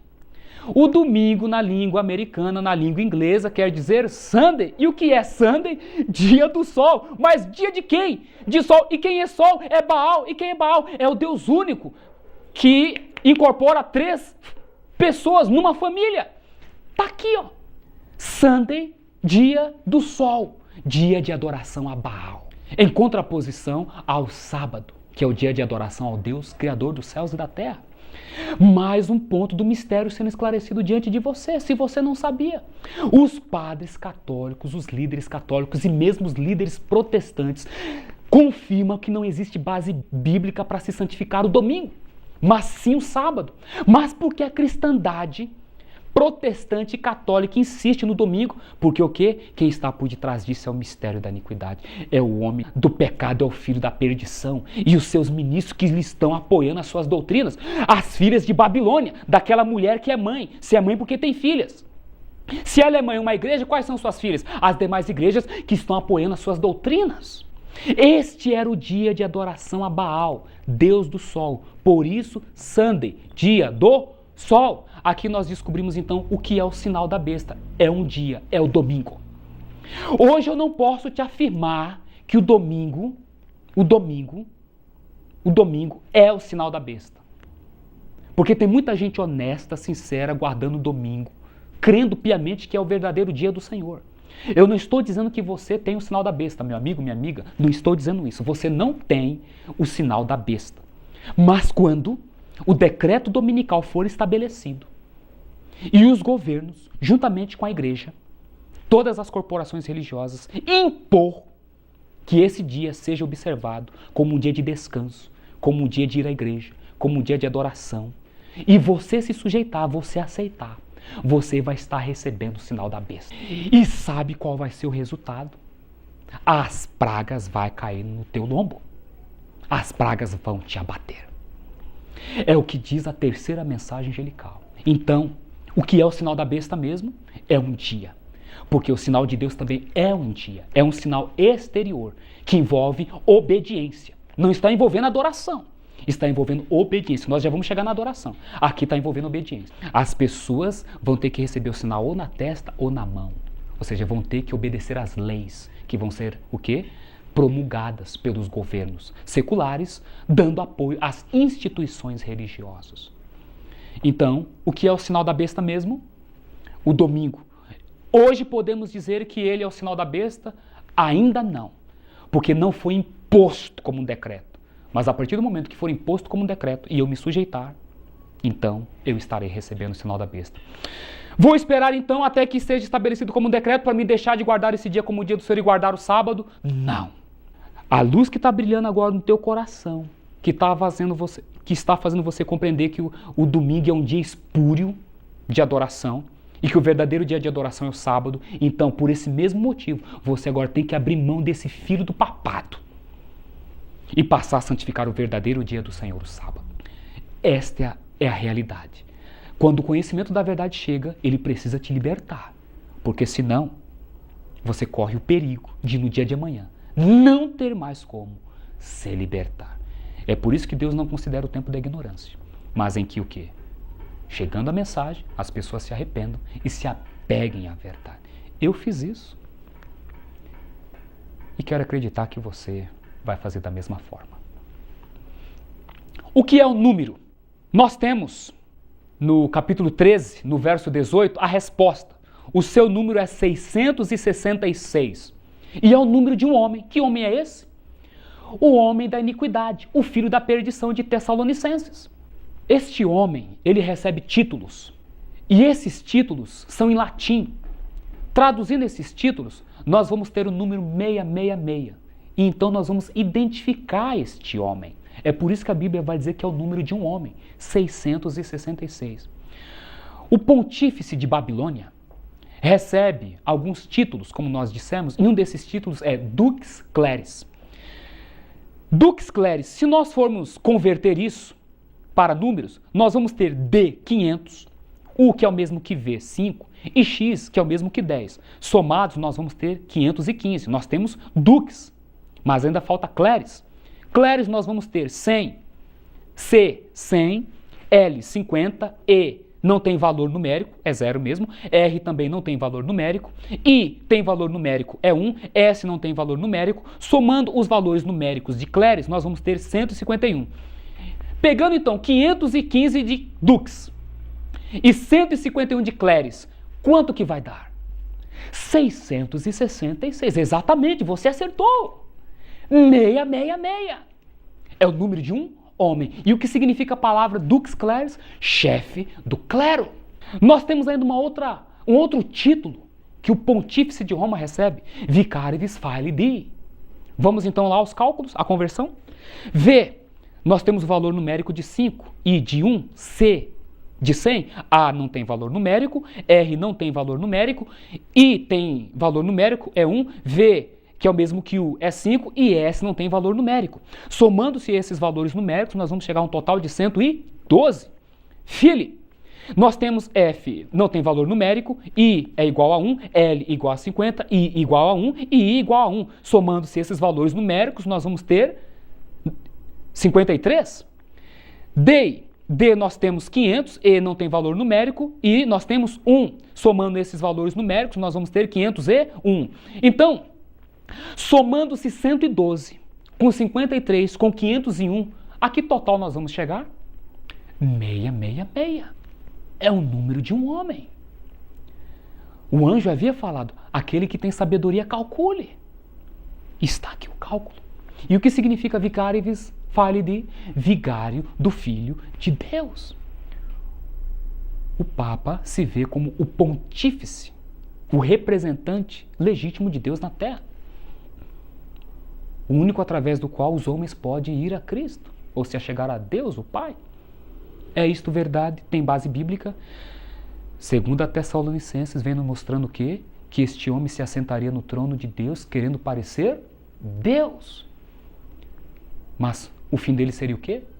A perdição. Por quê? Quem é que deu a ele o poder, a autoridade? O dragão.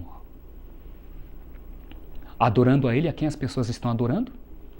Então, meus queridos, quando você se curva perante esta personagem, ou quando nós vemos multidões correndo e se prostrando perante esta personalidade e adorando, a quem eles estão adorando? Honestamente falando, eu não tenho nada contra a pessoa de ninguém.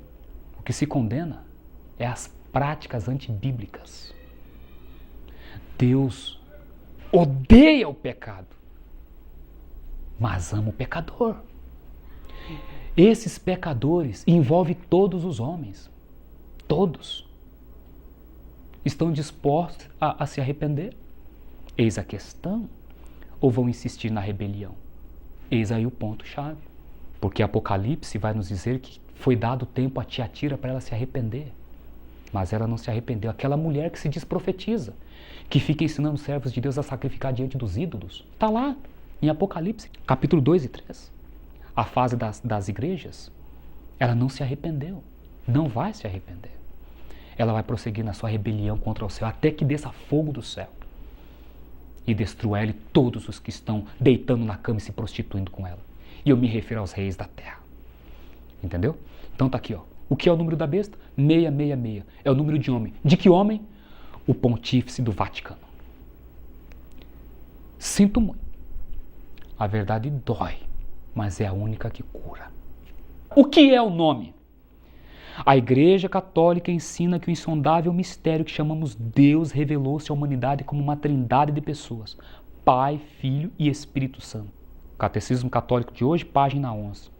Nós temos aqui do lado este triângulo, que era o mesmo triângulo equilátero usado por Babel, Babilônia, pelos adoradores de Baal. E o interessante, nós aprendemos que o triângulo era a figura central dos babilônios. Nós vimos ali 60 graus em ambas as adjacências daquele triângulo. O mesmo se dá com o cristianismo hoje, apostatado. Ambos professam crença na Trindade e o símbolo da Trindade é o triângulo. E esse triângulo contém os mesmos 60 graus de adjacência. Se nós cortarmos os zeros que estão ali atuando como meios subliminares, o que é que nós vamos ter em cada um dos cantos deste triângulo? 666. Ou 666. Ou seja, meus queridos, qual é o número do nome da besta?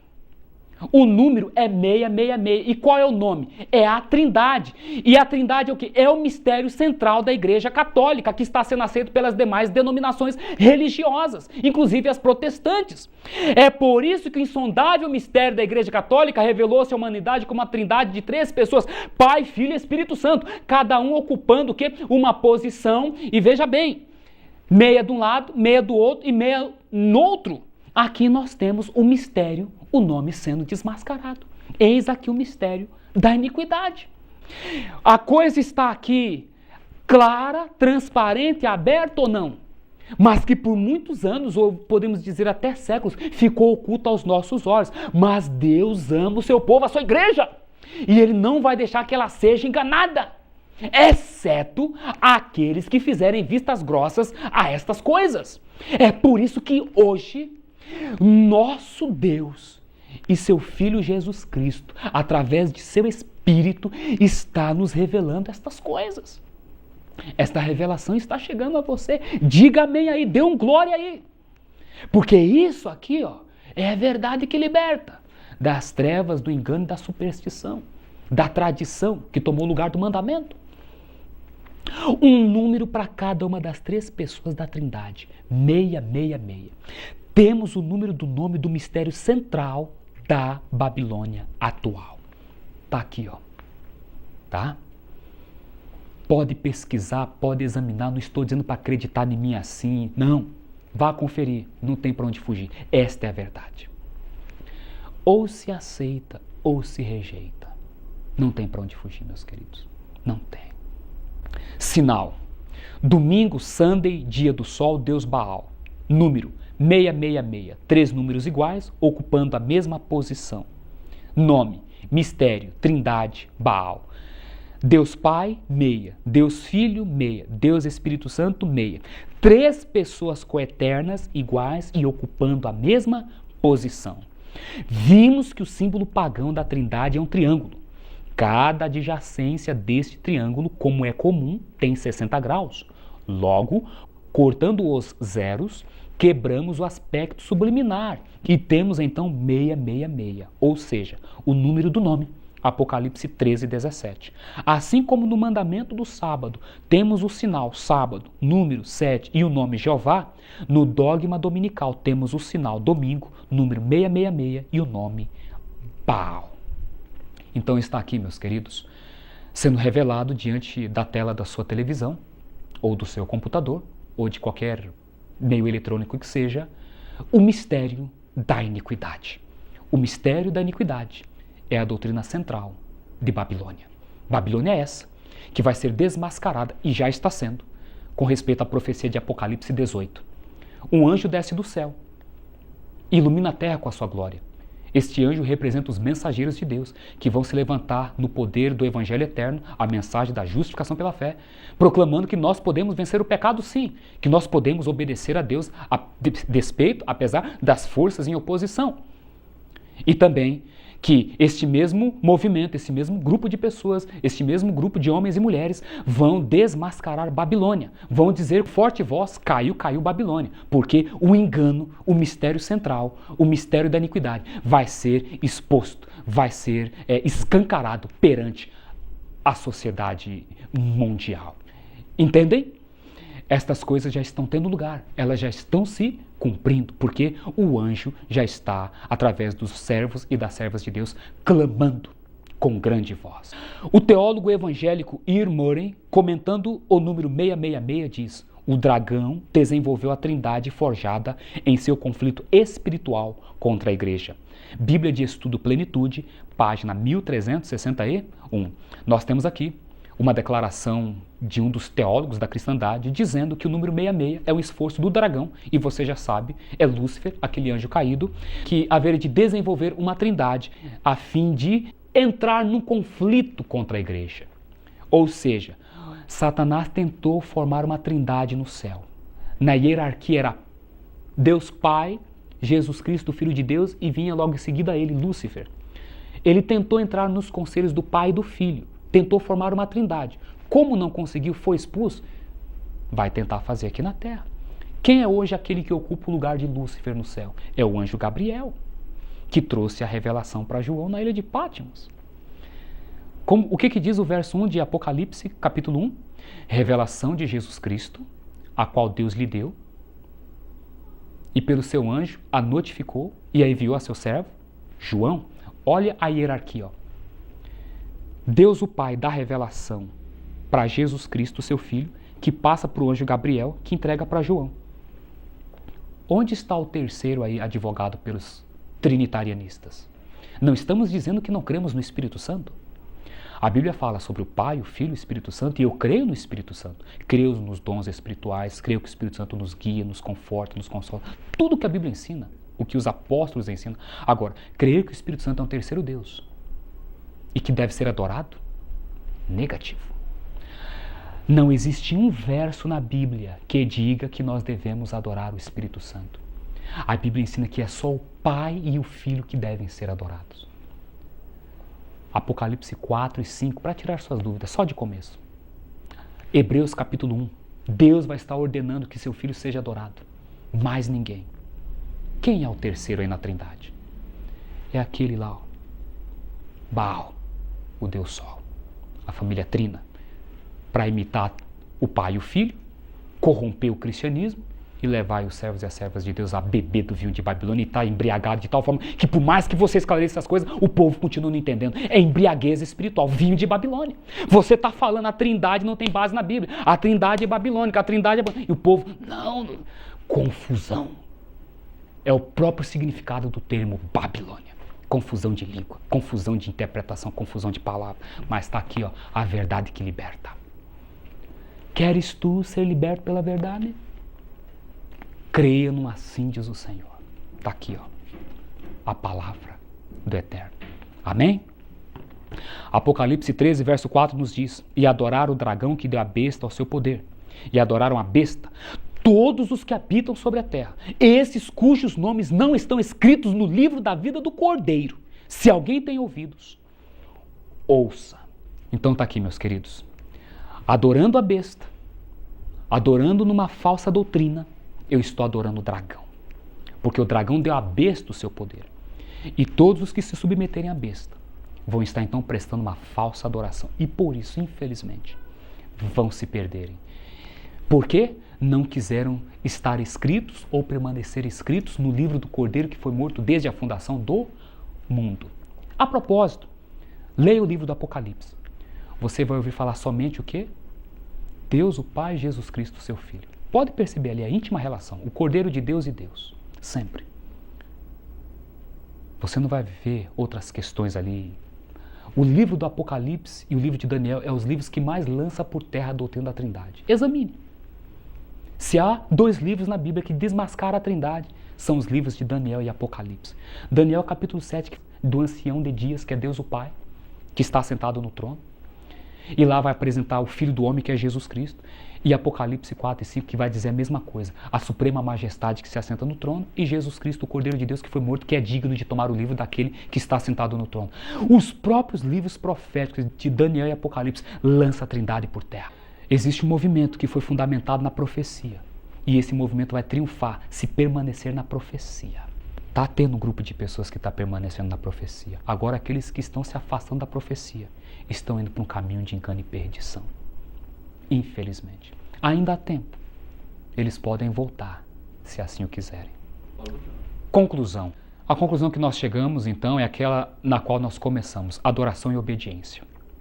Adoração e obediência será o cerne do grande conflito, envolvendo a besta e a sua imagem e os seguidores de Deus.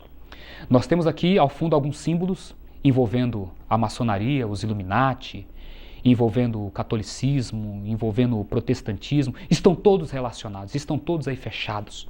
E é sempre a pirâmide ou o triângulo. Nós temos aí as ferramentas da maçonaria. Enfim, meus queridos, existe uma elite mundial que por detrás dos bastidores eles estão trabalhando dia e noite para estabelecer a nova ordem mundial. E vai ter um sistema, vai ter leis, e todos os que não se submeterem, é como diz o Apocalipse 13, vão sofrer as consequências. Mas nós não temos o que temer, porque Deus é conosco. Nos dias de Nabucodonosor, na Babilônia, não foi diferente. Ele erigiu uma estátua e no campo de Dura, tentou ali forçar os servos e as servas de Deus a adorar. E o que foi que aconteceu? Os povos se curvaram. Ali haviam muitos cristãos, muitos judeus, que se prostraram também. A história vai se repetir, mas vai ter um Sadraque, um Mesaque e um Abdenego que não vai se prostrar. Esse precisa ser eu, precisa ser você. Quando que formos esclarecidos, aceitarmos todo o esclarecimento com respeito a estas questões. Nós temos aqui símbolos que estão aí praticamente em todas as cidades do mundo. São Paulo, Nova York, Tóquio, Roma e por aí vai. Símbolos maçons. Mostrando aí que o olho que tudo vê não está parado, não está brincando, ele está trabalhando. Como diz as Escrituras, né? Os filhos das trevas são mais prudentes que os filhos da luz. E nós estamos fazendo o quê com essa mensagem? Estamos aí, deitados na rede, tomando suco de laranja e dizendo, meu Senhor tarde virá. Não aconteça da gente cair da rede e perceber que Cristo veio e nós não nos demos conta. Adoração. Não tem repouso nem de dia nem de noite os que adoram a besta e a sua imagem, aquele que receber o sinal do seu nome. Apocalipse 14, 11. E vi os que saíram vitoriosos da besta e da sua imagem e do seu sinal e do número do seu nome. Apocalipse 15, verso 2. E olhei, e eis que estava o Cordeiro sobre o monte Sião, e com ele 144.000, que em sua testa tinham escrito o nome dele e o de seu pai. Apocalipse capítulo 14, verso 1. Compreendemos agora porque o anticristo nega o pai e o filho, porque na testa dos salvos vai estar somente o nome do pai e do filho. Os servos de Deus vão receber um sinal na testa também. E o que vai ser esse sinal? O que vai ser esse selo? Vai ser o quê? Adoração no dia verdadeiro ao Deus verdadeiro. E por ordem dele é seu filho, o pai e o filho. Aqui estão os textos comprovando isso. Esse grupo vai sair vitorioso da besta, da sua imagem, do seu sinal e do número do seu nome. As três coisas que nós tratamos. Por outro lado, os outros não. Eles vão receber o sinal, o número e o nome. Adorando o quê? Uma trindade. Eles não vão receber na testa o nome de duas pessoas apenas, o pai e o filho. Eles vão receber na testa o nome de três. É por isso que vai dizer lá, ó, que o nome é mistério. Babilônia. E qual é o mistério central do catolicismo e agora do cristianismo em geral? A trindade. Adorando a três deuses. Gente, tá aqui, ó. Adoração, o cerne do grande conflito. O que nós dissemos no princípio. Por isso que a obra do anticristo é negar o pai e o filho. E a segunda obra do anticristo? Obediência. Ao que vencer, lhe concederei que se assente comigo no meu trono, como eu venci e me assentei com meu pai no seu trono. Olha o pai e o filho aqui, ó. Apocalipse 3, 21. A quem vencer, escreverei sobre ele o nome do meu Deus e também o meu novo nome.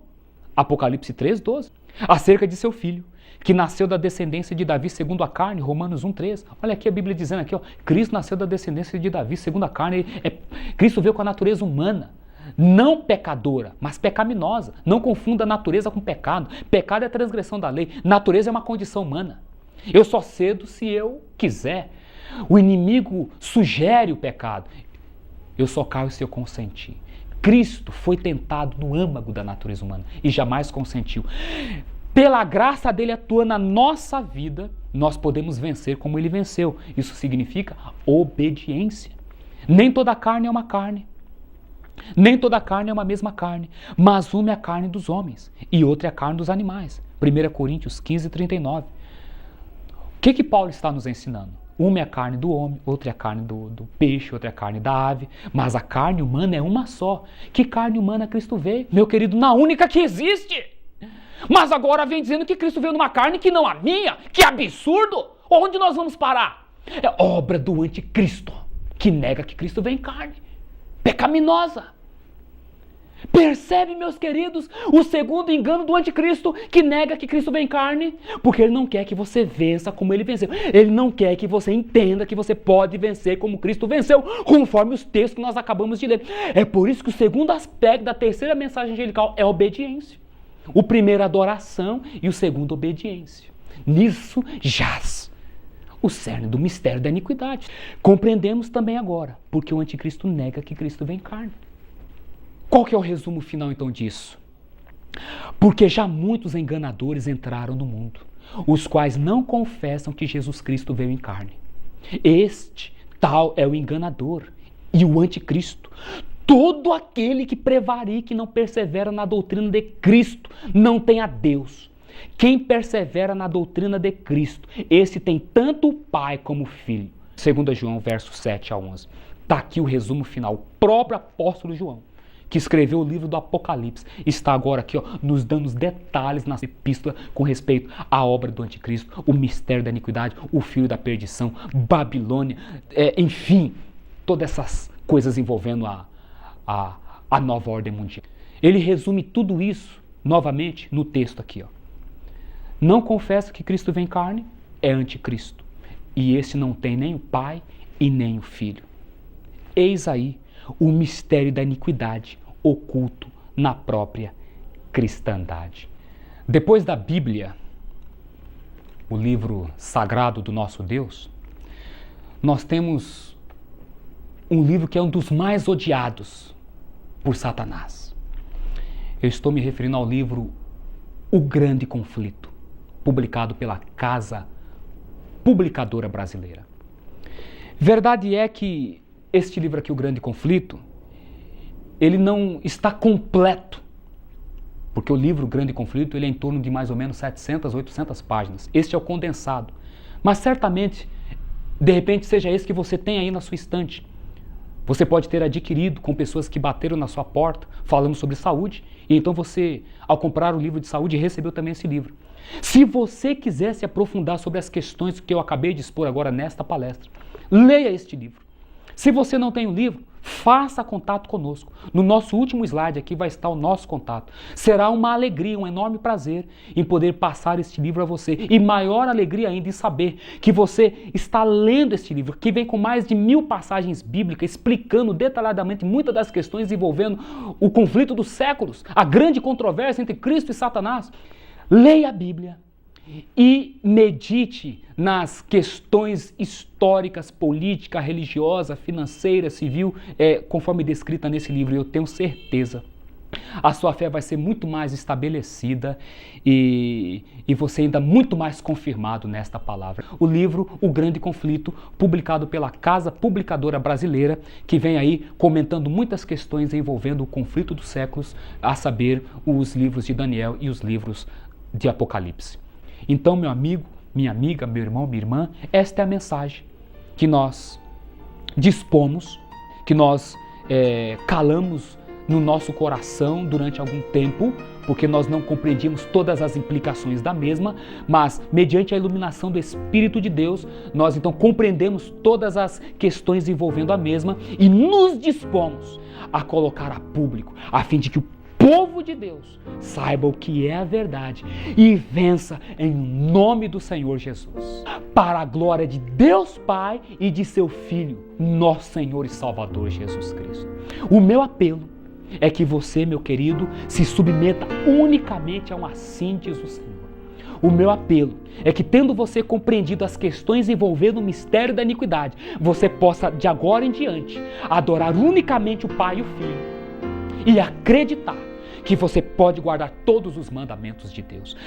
Não precisamos ter medo das pressões que virão. Nós podemos vencer pela graça e o poder de Deus. Os anjos do Senhor vão acampar ao nosso redor. Nós não estamos desamparados. Eles tentaram estabelecer uma ordem mundial em Babel, eles tentaram estabelecer uma ordem mundial em Babilônia, e eles vão tentar agora. Mas os servos e as servas de Deus haverão de vencer em nome de Jesus. Que Deus possa te abençoar ricamente, que você partilhe esta mensagem, que esta mensagem alcance os 4 cantos da terra e saibam, meus queridos, que de fato a igreja de Deus venha triunfar, porque no Apocalipse está descrito que ela vai triunfar. Esse é o nosso desejo e a nossa oração em nome do Senhor Jesus. Amém? E graças a Deus.